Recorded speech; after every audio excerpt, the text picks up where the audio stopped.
Our Eve, promoting the game and its players.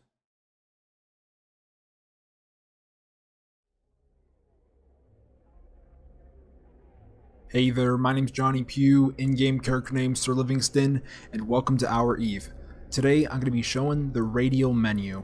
This was designed by Team Pony Express, a developer team. That's their name, Pony Express, and I tell you what, I've been checking this feature out and I very much like it, but there are a lot of back and forth discussion on the forums, but that's another story.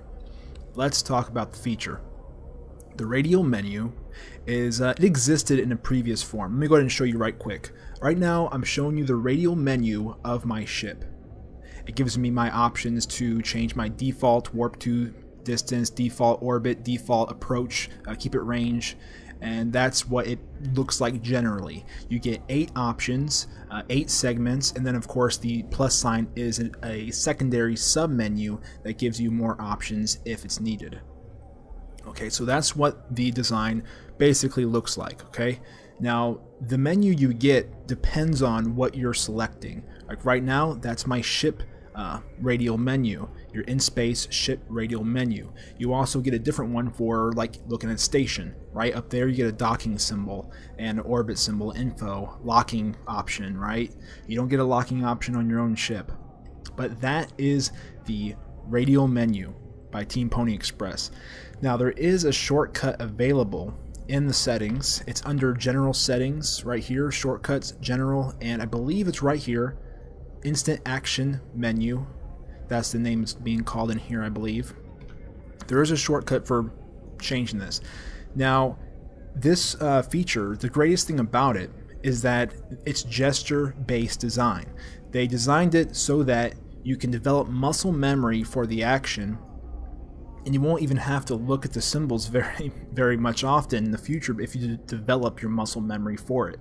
You can just quickly drag over something like a tighten out here and lock it up really quick. You know, you like click on it, drag down, lock that quick. You don't have to go to up here or below, wherever you have your selected item window, and select it that way. It cuts down some time potentially. Now I said loading time of this Radial Menu won't be any change, like it won't be severe or anything. So and I was skeptical at first because all the options that I've seen, like you can do all those same things with your selected item window. So I was curious, what's the benefit to the Radial Menu? What really is the benefit to this? And what I realized is it's the simplicity of it.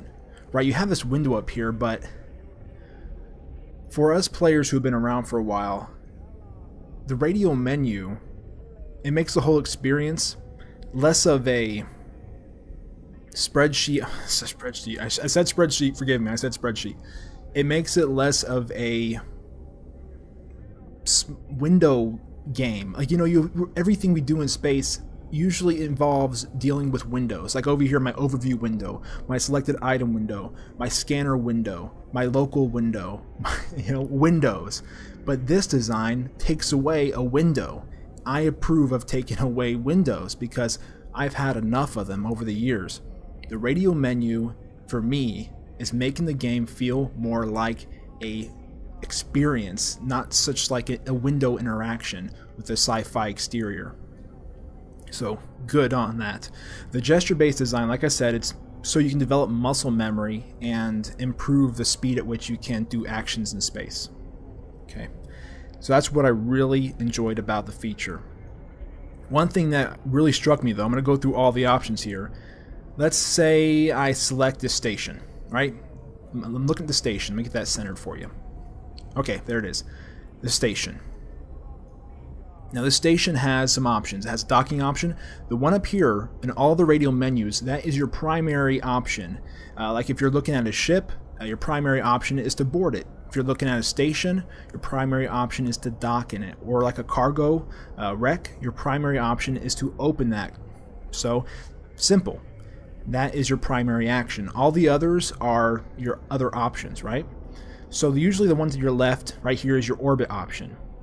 Now this you can be changed. Your orbit right here, watch, you can drag out past it, and it changes your orbit, your distance. This was for me, an awe moment. Like, wow, that is neat. It reminded me of this one quote in a movie. That is neat. What was that from? Oh, whatever. But this adjusts your distance just by dragging out past it. That is fantastic. Now the same thing goes. I changed my orbit distance. You can't do that. Now the same thing goes for your keep it range and also your warp 2 ranges. But let me go pick on a ship so I can actually show you that. Let's tighten out here. Right here it says keep it range 2,000 meters. Drag past it, and it goes all the way to 30 kilometers. You can default it to, right? And as soon as you let go over top of it, it will, of course, activate it. But if you right-click, oh, right-clicked, it did it for me. So there are some changes to be made. It's not a complete finished product, I'm sure, but it is looking great. And of course, also we can change our default warp to, if you go to an off-grid celestial object, let's say this planet. I select it, I can change my warp 2 range either at 0, I can default to 0, or I can drag past it and go all the way up to 100 kilometers, just like you do when you right-click an object in space. That simple. Oh, better cancel warp. I'm still getting used to the radial menu. It's something you do got to get used to. You really do. So as for the primary option up here, right? It says dock when you're looking at a station. It can also be jump when you go to a Stargate. Jump, board ship, view planet. Your default option can be view a planet if you're clicking on a planet, and of course like open cargo. Now your extra right here, this plus sign, like on say celestial objects, ships, it'll usually default to an option of save location or look at, and that's pretty much what it's there for, just those extra options that aren't primary interactions that players use. This is based on the primary things that players use when they use their selected item window. And of course the right here, approach, this also changes from approach to align to. If you're looking at a off-grid object, say this, let's find a planet for us, this planet, it'll change from approach to align to. Nice. And that's very basic but very much needed and a good use of that option space. Now this right here, of course, standard show info, very standard. You click on it, you show info, just like anything else, just easier done. And that is all it is. Like I mentioned before, you can also select your ship, right click on your own ship and change your default ranges just like that by dragging out past, and it'll set your default range for that ship. And of course default warp 2 path, warp 2 range, and default keep it range. And stop your ship, show info, and your reset camera. Doesn't really make a difference. You reset your camera, you're just looking at your ship closer. That's it. But that is the radial menu designed by Team Pony Express. I believe it's going to come out in Odyssey. It's currently available on Sisi. As you can see, I'm in the primary testing solar system on Singularity with all the other pilots out here testing things. And that is it, the radial menu. Also, I believe it's being called the radial action menu or the instant action menu. I'm not sure if they're comfortable on saying, like, getting an exact name down concrete, but that's what it is, the radial menu. And I'm sure you can look forward to using it in Odyssey. Now, I'm going to be linking below the actual forum thread that you can go on there and discuss it. The developers are actually responding, so if you have input, feedback you want to give them, or thumbs up, well done, go to that forum thread and post in there, and the developer team will see it. Be sure of that. Look, another Navy battlecruiser saying hi. Well, that is what I wanted to show you today, the radial menu designed by Team Pony Express. Well done. I like it. It looks good, clean, simple, responsive, and I look forward to actually using it on Odyssey. Thank you so much for watching, everyone, and I'll see you next time.